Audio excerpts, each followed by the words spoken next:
Rich and wealthy. നമ്മൾ ഈ ഒരു ടോപ്പിക്കിനെ പറ്റി സംസാരിക്കുമ്പോൾ തന്നെ കുറച്ച് പേർക്ക് മുകേഷ് അംബാനിയുടെ ഫേസ് കട്ട് ഓർമ്മ വന്നേക്കാം. ഇന്ത്യയിൽ തന്നെ കോടീശ്വരനുള്ളൊരു വ്യക്തിയാണ്. ലോകത്തിൽ തന്നെ ഏറ്റവും വലിയ വീടുകളുള്ള ഒരു വ്യക്തിയാണ്. Also he's the 11th richest person in the world. എന്നാൽ കുറച്ച് പേർക്ക് അദാനിജീനെ പറ്റി ഓർമ്മ വന്നേക്കാം. അദാനി സ്റ്റോക്സിലൊക്കെ നമ്മൾ എത്ര പേര് ഷോർട്ട് സെല് ചെയ്തിട്ടുണ്ടല്ലേ. പേഴ്സണലി ഞാൻ ഷോർട്ട് സെല് ചെയ്തിട്ടുണ്ട്.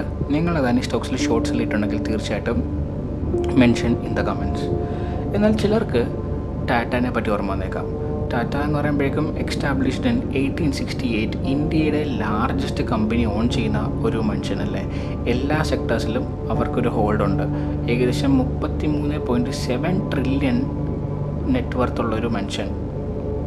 കുറച്ച് പേർക്ക് എന്നാൽ ബിർളനെ പറ്റി ഓർമ്മ വന്നേക്കാം.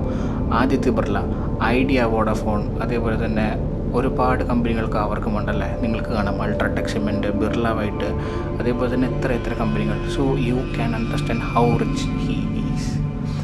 പിന്നെ നമുക്ക് എല്ലാവർക്കും ചെറുപ്പം മുതൽ അറിയാവുന്ന നമ്മുടെ മൈക്രോസോഫ്റ്റിൻ്റെ സ്ഥാപകനായിട്ടുള്ള ബിൽ ഗേറ്റ്സ്, ഇദ്ദേഹത്തിനെ പറ്റി നമുക്കറിയാം. എന്നാൽ ഞാൻ നിങ്ങളുടെ അടുത്ത് ഒരു ഫാമിലിനെ പറ്റി പറയുകയാണ്. ഇപ്പോൾ പറഞ്ഞിരിക്കുന്ന എല്ലാ കാശുകാരും ഇനിയും ഈ ലോകത്തുള്ള എല്ലാ കാശുകാരുടെയും സമ്പത്ത് ഒരുമിച്ച് കൂട്ടി വെച്ച് കഴിഞ്ഞാലും ഇവരൊക്കെക്കാളും എബിലിറ്റിയും സമ്പത്തുമുള്ള ഒരു കുടുംബം. നിലവിൽ ആ കുടുംബത്തിൻ്റെ ഹോൾ നെറ്റ്വർത്ത് എടുത്ത് വെച്ച് കഴിഞ്ഞാൽ ഏകദേശം by paper it is around 10 to 12 trillion dollar എന്നാണ് ഓൺ പേപ്പറിൽ പറയപ്പെടുന്നത്. എന്നാൽ കുറച്ച് കൺസ്പിറസി എന്താണ് ഉന്നയിക്കുന്നത് പറഞ്ഞു കഴിഞ്ഞാൽ they earns about $500 billion a year. ഈ കുടുംബത്തിൻ്റെ കയ്യിൽ അന്ധമായിട്ടുള്ള പൈസയുണ്ട്. ലോകത്തിലെ തന്നെ റിച്ചസ്റ്റ് ലിസ്റ്റിൽ ഫസ്റ്റ് എല്ലാ വർഷവും വരാൻ പറ്റുന്ന രീതിയിലുള്ള സമ്പത്ത്. എന്നാൽ തന്നെ നമുക്ക് ഇവരുടെ പേര് അല്ലെങ്കിൽ ഇവരുടെ പ്രസൻസ് വളരെ വിരളമായിട്ട് മാത്രമേ കേൾക്കാൻ സാധിക്കുന്നുള്ളൂ. ഒരു പ്രൂവൺ ഫാക്റ്റ് എന്താണെന്ന് വെച്ച് കഴിഞ്ഞാൽ ലോകത്തിലുള്ള എല്ലാ അജണ്ടകളിലും ഇവരുടെ സാന്നിധ്യമുണ്ട്. അത് പൊളിറ്റിക്കൽ അജണ്ട ആയിക്കോട്ടെ, കോർപ്പറേറ്റ് അജണ്ട ആയിക്കോട്ടെ, ഫിനാൻഷ്യൽ അജണ്ട ആയിക്കോട്ടെ, ഓർ ഈവൻ സ്റ്റോക്ക് മാർക്കറ്റ്സ്, ഇവിടെ എല്ലായിടത്തും ഇവരുടെ കൺട്രോൾ ഉണ്ടെന്നാണ് പറയപ്പെടുന്നത്. ഈ ഫാമിലിയുടെ സ്റ്റാർട്ടിംഗ് ബിസിനസ് എന്താണെന്ന് പറഞ്ഞു കഴിഞ്ഞാൽ അതൊരു കോട്ടൺ ബിസിനസ് ആയിരുന്നു. ബട്ട് പിന്നെ ഇവർക്ക് മനസ്സിലായി that the foundation can be only kept with finance. മുഴുവൻ ലോകവും പണത്തിൻ്റെ മുമ്പിൽ തലകുനിക്കും. Every one bows below money. അതുകൊണ്ട് ആ ഫാമിലി അവരുടെ ബിസിനസ് ഒന്ന് മാറ്റിപ്പിടിക്കാൻ തീരുമാനിച്ചു. Slowly they came across to currency trading and stock മാർക്കറ്റ്സിലും വന്നു. ലോകത്തെ തന്നെ വലിയ സ്റ്റോക്ക് മാർക്കറ്റ് ക്രാഷ് വരുമ്പോൾ അത് ഇവർ ചെയ്യിപ്പിക്കുന്നതാണെന്നാണ് പറയപ്പെടുന്നത്. ഈ മാർക്കറ്റ് ക്രാഷ് ആയിട്ടിരിക്കുമ്പോഴേക്കും ക്രാഷ്ഡ് മാർക്കറ്റിൽ ഇവർ ഒരുപാട് മണി ഇൻവെസ്റ്റ് ചെയ്യും. അതുകൊണ്ട് തന്നെ പിന്നീട് മാർക്കറ്റ് റിക്കവർ ആകുമ്പോഴേക്കും ഇവരുടെ സമ്പത്ത് നല്ല രീതിയിൽ തന്നെ പിന്നെയും വർദ്ധിക്കും. ഈ റോയൽ ഫാമിലിയിൽ ഒരുപാട് കോൺസ്പിറസീസ് ഉണ്ട്.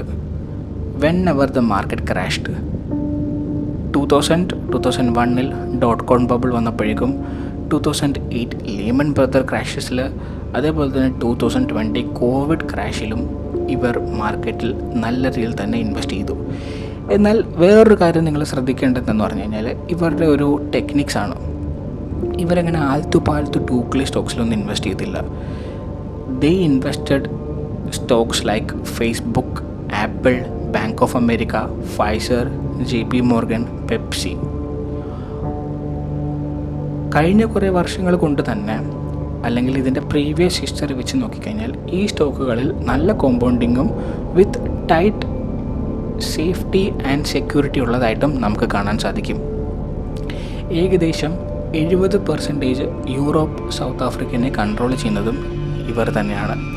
European business along with Australia, Vatican city, ഇവിടെയൊക്കെ ഇവരുടെ ആ ഒരു പ്രസൻസ് വളരെ അധികം രൂക്ഷമായിട്ട് നമുക്ക് പ്രത്യേകം സെൻസ് ചെയ്യാൻ സാധിക്കും. വത്തിക്കാൻ സിറ്റിയിൽ ഇവർ ആൽക്കഹോൾ വരെ ചാരിറ്റി ആയിട്ട് ദാനം ചെയ്യുന്നുണ്ട്. ലോകത്തിലെ 10 ടോപ്പ് ഫിനാൻസ് കമ്പനികളിൽ 8 കമ്പനിയിലും നമുക്ക് ഈ കുടുംബത്തിൻ്റെ പ്രസൻസ് കാണാം. ഇപ്പം നിങ്ങൾക്ക് പൂർണ്ണമായിട്ടും മനസ്സിലായിട്ടുണ്ടാവും. I am talking about Rothschild family. നമ്മൾ ഈ ലോകത്ത് കാണുന്നതെല്ലാം ഒരു സർഫസിലുള്ള കാര്യങ്ങൾ മാത്രമാണ്. അതിൻ്റെ പിന്നാമ്പുറ കാഴ്ചകളെല്ലാം രഹസ്യങ്ങളാണ്. അതായത് സത്യങ്ങൾ നമ്മളുടെ മുൻപിൽ മറക്കപ്പെട്ടിരിക്കുന്നു. പക്ഷേ ആ സത്യങ്ങൾ ഇനിയും നിങ്ങളിലേക്ക് എത്താൻ ഈ ചാനൽ തീർച്ചയായിട്ടും സബ്സ്ക്രൈബ് ചെയ്യുക. ഇതേപോലുള്ള ഇൻഫോർമേഷൻ നിങ്ങൾക്ക് ഇനിയും വേണമെങ്കിൽ തീർച്ചയായിട്ടും ഈ വീഡിയോ ലൈക്ക് ചെയ്യുക. റീസെൻ്റ്ലി ഒരു പ്രൈവറ്റ് സെക്ടറിലെ ബാങ്ക് ഫോളോ ആയപ്പോഴേക്കും സെൻട്രൽ ബാങ്ക് ഒരു ഇൻഷുറൻസ് കമ്പനിയോട് ആവശ്യപ്പെട്ടു, ചെന്ന് പോയിട്ട് ആ ഫോളോ ആയിക്കൊണ്ടിരിക്കുന്ന ബാങ്കിലെ സ്റ്റേക്കുകൾ എടുക്കാൻ. എന്നാൽ ആ സ്റ്റേക്കുകൾ നിസ്സാരമായിട്ടുള്ള സ്റ്റേക്കുകളല്ല, 50,000 കോടി രൂപ വിലമതിക്കുന്ന സ്റ്റേക്കുകളാണ് ആ ഇൻഷുറൻസ് കമ്പനി ആ ബാങ്കിൽ നിന്ന് എടുത്തത്, അതും ഒരു ക്വാർട്ടറിൽ. ഈ ബാങ്ക് ഏതാണെന്ന് നിങ്ങൾക്ക് മനസ്സിലായെങ്കിൽ തീർച്ചയായിട്ടും നിങ്ങൾ കമൻറ്റിലൂടെ ഇടുക. റോത്സ്ചൈൽഡ് ഫാമിലിനെ പറ്റി പറയാനാണെങ്കിൽ ഇവർ മോസ്റ്റ് കോൺട്രവേഴ്ഷ്യൽ ഫാമിലിയാണ്. മിഡീവൽ എറ മുതലാണ് ഇവരുടെ സ്റ്റാർട്ടിങ്. യൂറോപ്യൻ സിവിലൈസേഷൻ കാലഘട്ടത്തിലെ വർദ്ധിച്ച പൊളിറ്റിക്സ് അത് ജൂസിനെ വളരെ രീതിയിൽ തന്നെ ഭാരപ്പെടുത്തിയിരുന്നു. Who except Christianity is true, rest all are wrong എന്ന രീതിയിലുള്ളൊരു പൊളിറ്റിക്കൽ എജൻഡ ഇത് നല്ല രീതിയിൽ തന്നെ ബാധിച്ചിരുന്നത് ജൂസിനായിരുന്നു. So, lot of Jewish people settled in the modern day Germany like Frankfurt. അന്നത്തെ കാലത്ത് ക്രിസ്ത്യൻസിന് lending business was completely wrong എന്നുള്ളൊരു കൺസെപ്റ്റായിരുന്നു. കാരണം അവരുടെ ബൈബിൾ പറയുന്നുണ്ട് that money is the root cause of evil. അതുകൊണ്ട് തന്നെ ക്രിസ്ത്യൻസ് ഈ ലെൻഡിങ് ഫീൽഡിൽ തീർച്ചയായിട്ടും വന്നിരുന്നില്ല. ജൂസിൻ്റെ അടുത്ത് ഒരുപാട് ഓപ്ഷൻസ് ഒന്നും ഇല്ലായിരുന്നത് കൊണ്ട് ജൂസ് ലെൻഡിങ് ബിസിനസ് ഏറ്റെടുത്തു. ആ ടൈമിൽ ക്രിസ്ത്യൻസ് ഒട്ടും തന്നെ വിചാരിച്ചില്ല മുൻപോട്ട് ഇതൊരു വാസ്റ്റ് എംപയർ തന്നെ ക്രിയേറ്റ് ചെയ്യുമെന്ന്. അങ്ങനെ ജൂസ് അവിടെ എവിടെങ്ങളിലുള്ള എല്ലാവിധമായിട്ടുള്ള നോബിലിറ്റീസിൻ്റെ അണ്ടറിൽ വർക്ക് ചെയ്യാൻ തുടങ്ങി. നോബിലിറ്റീസ് എന്ന് പറയുമ്പോഴേക്കും അവിടുത്തെ വലിയ വലിയ ഗവർണേഴ്സ്, കിങ്സ്, അങ്ങനത്തെ ഹൈ ക്ലാസ് ആൾക്കാരുടെ കൂടെ വർക്ക് ചെയ്യാൻ തുടങ്ങി. അവരുടെ വർക്ക് എന്ന് പറയുന്നത് അക്കൗണ്ടിങ് ആയിരുന്നു. അതായത് കണക്ക് നോക്കുക, ടാലി ആക്കുക, ഇപ്പോഴത്തെ നമ്മുടെ ഏകദേശം വരുന്ന CA പണി. ജർമ്മനിയിൽ സെറ്റിൽഡ് ആയിട്ടിരുന്ന കുറച്ച് ജൂസ് അവർ നെപ്പോളിയൻ രാജാവിൻ്റെ അണ്ടറിലായിരുന്നു വർക്ക് ചെയ്തിരുന്നത്. എന്നാൽ ഒരിടയ്ക്ക് നെപ്പോളിയൻ രാജാവിൻ്റെ ഏരിയയിൽ യുദ്ധം വന്നപ്പോഴേക്കും നമ്മുടെ ഈ റോത്സ്ചൈൽഡ് കുടുംബം അവരുടെ അന്നത്തെ വരെയുള്ള മുഴുവനും സമ്പത്തും എടുത്തുകൊണ്ട് ലണ്ടനിലേക്ക് വന്നു. ഇനി ലണ്ടനിൽ വന്നപ്പോൾ മുതലാണ് അവരുടെ സത്യം പറഞ്ഞ കഥയ്ക്ക് ഒരു വ്യത്യാസം വന്നത്. ഇവർ ലണ്ടനിൽ വന്ന ശേഷം ഇവർ ലോണുകൾ കൊടുക്കാൻ തുടങ്ങി. ലോണുകൾ കൊടുത്തിരുന്നത് ആപ്പൂപ്പുകൾക്ക് വേണ്ടല്ല, അന്നത്തെ ബിഗ് ഫിഷ് ആയിട്ടുള്ള വലിയ വലിയ വ്യക്തികളാണ്. അങ്ങനെ ലോൺ കൊടുത്ത് അവരൊരു ബാങ്കായിട്ട് മാറി. ബാങ്കായിട്ട് മാറിയതിന് ശേഷം അവരുടെ കയ്യിൽ ഒരുപാട് പണം വന്നു. ആ പണം കൊണ്ട് അവർ ഫോറക്സ് മാർക്കറ്റ് അഥവാ കറൻസി ട്രേഡിംഗ് ആരംഭിച്ചു. അന്നത്തെ സമയങ്ങളിൽ ഇവരായിരുന്നു ഫോറക്സ് മാർക്കറ്റ് കംപ്ലീറ്റ്ലി റെഗുലേറ്റ് ചെയ്തിരുന്നത്. അതായത് ഇന്ത്യൻ മോണിറ്ററി ഫണ്ട് IMF ഇപ്പോൾ എന്താണോ ചെയ്തുകൊണ്ടിരിക്കുന്നത് അത് അന്നത്തെ കാലത്ത് റോത്സ്ചൈൽഡ് കുടുംബങ്ങളായിരുന്നു ചെയ്തുകൊണ്ടിരുന്നത് ഫോറക്സ് മാർക്കറ്റിൽ. ഇവരുടെ പ്രധാന ഹോബി എന്ന് പറയുന്നത് ഇൻവെസ്റ്റ് ഓൺ വാർ ആണ്. ചില വാറ് ഇവരാണ് ഉണ്ടാക്കിയിരിക്കുന്നത്, എന്നാൽ ചില വാറുകൾ ഇവർ തന്നെ പറഞ്ഞ് മാറ്റിച്ചിട്ടുമുണ്ട്. റോക്കഫെല്ലേഴ്സിനെ പറ്റി നിങ്ങൾ കേട്ടിട്ടുണ്ട് എന്ന് ഞാൻ വിശ്വസിക്കുന്നു. റോക്കഫെല്ലേഴ്സിനെ വരെ മുട്ടുകുത്തിച്ചതാണ് റോത്സ്ചൈൽഡ്. ഇവരുടെ ലീനേജുകൾ പുറത്തു പോകാതിരിക്കാൻ അല്ലെങ്കിൽ ഇവരുടെ സമ്പത്തുകൾ പുറത്തു പോകാതിരിക്കാൻ ഇവരുടെ കുടുംബത്തിൻ്റെ അകത്ത് തന്നെയാണ് കല്യാണം കഴിപ്പിച്ചു കൊടുത്തുകൊണ്ടിരുന്നത്. Whatever in the family should be in the family എന്നതായിരുന്നു അവരുടെ കൺസെപ്റ്റ്. നെറ്റ്ഫ്ലിക്സിൽ റീസെൻ്റ് ആയിട്ടൊരു സീരീസ് ഇറങ്ങിയിട്ടുണ്ട്, the fall of house of Usher. But ഇതിൽ കുറച്ച് ഡെവിളിഷ് ആയിട്ടാണ് കാണിക്കുന്നത്. ഇതിൽ കുറേയൊക്കെ hints related to the Rothschild ഫാമിലിയിൽ തന്നെയാണ്. ഈ സീരീസ് ഡിറൈവ് ചെയ്തിരിക്കുന്ന ഒരു നോവലാണ്. നിങ്ങൾ ആ നോവലിനെ ഡീപ്പ് ഡൗണിലോട്ട് പോയി കഴിഞ്ഞ് കഴിഞ്ഞാൽ ആ നോവലും ഇൻഡിക്കേറ്റ് ചെയ്യുന്നത് റോത്സ്ചൈൽഡ് കുടുംബത്തെ തന്നെയാണ്. ഓക്കെ, നേരത്തെ ഞാൻ നിങ്ങളെടുത്ത് പറഞ്ഞു ഇവരുടെ പ്രധാന വിനോദം എന്ന് പറയുന്നത് വാറിലേക്ക് ഇൻവെസ്റ്റ് ചെയ്യുക എന്നുള്ളതാണ്. ഇനിയും പിൻകാലത്ത്, അതായത് ഇവർ ഫ്രാങ്ക്ഫർട്ടിൽ നിന്ന് ലണ്ടനിലേക്ക് വന്ന സമയത്ത് അന്ന് ഇവർ സെർവ് ചെയ്തിരുന്ന നെപ്പോളിയൻ രാജാവില്ലേ, ആ രാജാവിനെതിരെ യുദ്ധം ചെയ്യാൻ വന്ന വ്യക്തികൾക്ക് ഇൻവെസ്റ്റ് ചെയ്ത് അവർക്ക് ഫണ്ട് ഇറക്കി കൊടുത്തത് റോത്സ്ചൈൽഡ് കുടുംബം തന്നെയാണ്. അതായത് അവരാരെ സേവിച്ചുകൊണ്ടിരുന്നോ അവരെ തന്നെ ചങ്കിലാണ് തറപ്പിച്ചായിരുന്നു ഇവരുടെ ലണ്ടനിലേക്കുള്ള പര്യടനം. സോ ഫാമിലിയിൽ തന്നെ ഇവർ മാരേജ് ചെയ്യപ്പെട്ടിട്ട് ഇവരെ പല പല രാജ്യങ്ങളിലേക്ക് അയച്ചു. മൊത്തം 5 മക്കളുണ്ട്. ആ 5 മക്കളെയും 5 രാജ്യങ്ങളിലേക്ക് അയച്ചു. എന്നിട്ട് അവിടെ നിന്ന് ഇവരുടെ കംപ്ലീറ്റ് കൺട്രോൾ ആരംഭിക്കുകയാണ്. നെതർലാൻഡിൽ ഇവർക്കൊരു ബാങ്കുണ്ട്. ആ വാറാണ് മേജറായിട്ടുള്ള വാറുകളെ തന്നെ കൺട്രോൾ ചെയ്യുന്നത്. Brazil got independence from Portugal because of this Rothschild family. So politically ഇവരെന്തുമാത്രം സ്ട്രോങ് ആണെന്ന് നിങ്ങൾക്കിപ്പോൾ ഒരു ഊഹം കിട്ടിയെന്ന് ഞാൻ വിശ്വസിക്കുന്നു. ഓസ്ട്രിയ എന്ന രാജ്യത്താണ് ഇവർക്ക് കുറച്ച് ഫെയിലിയർ സംഭവിച്ചിരിക്കുന്നത്.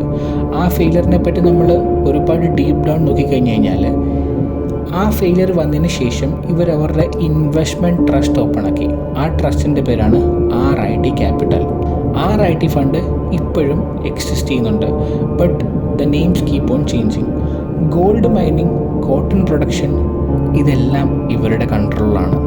As an institution BlackRock is biggest, no doubt for that. But as a family, they are the biggest and they can even make the BlackRock shiver. ഏകദേശം 12 മുതൽ 13 വർഷങ്ങൾക്ക് മുമ്പേ തന്നെ ഇവർ AI ഡെവലപ്പ് ചെയ്തതായിട്ട് പറയുന്നുണ്ട്.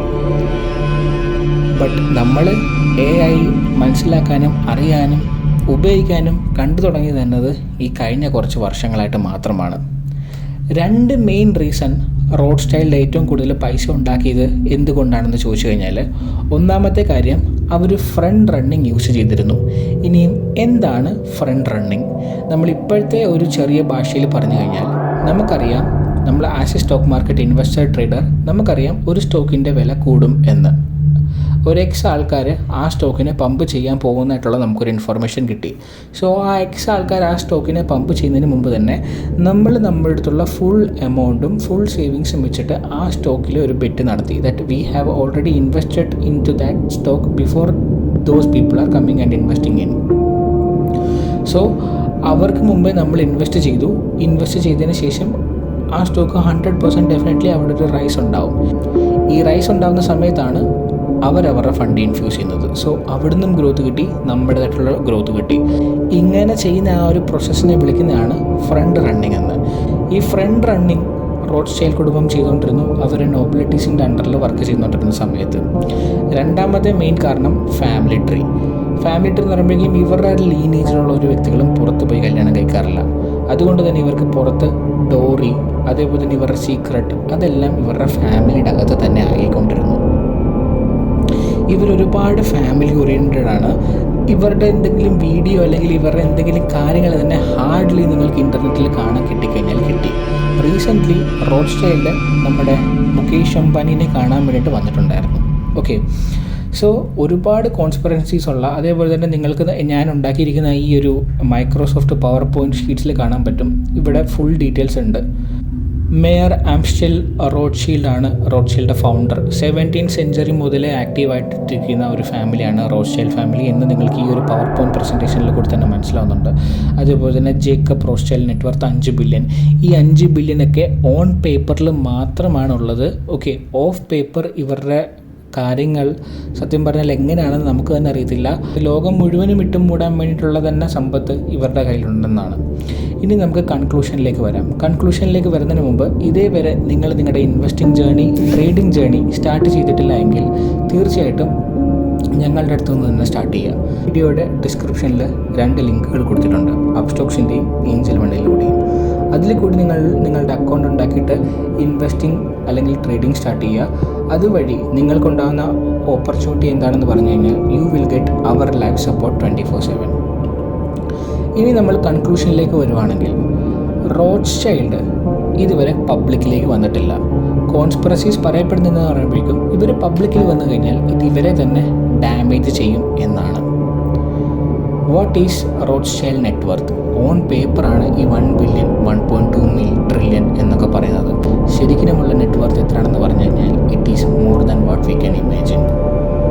റോത്സ്ചൈൽഡ് കുടുംബത്തിന് ഏതായാലും നമുക്കൊന്നും കാണാൻ പറ്റത്തില്ല, പക്ഷേ അവരെവിടെ വരുന്നു നമ്മളെ വാച്ച് ചെയ്തുകൊണ്ടിരിക്കുകയാണെന്ന് നമുക്ക് തീർച്ചയായിട്ടും മനസ്സിലാക്കാൻ സാധിക്കും. Because they are seeing.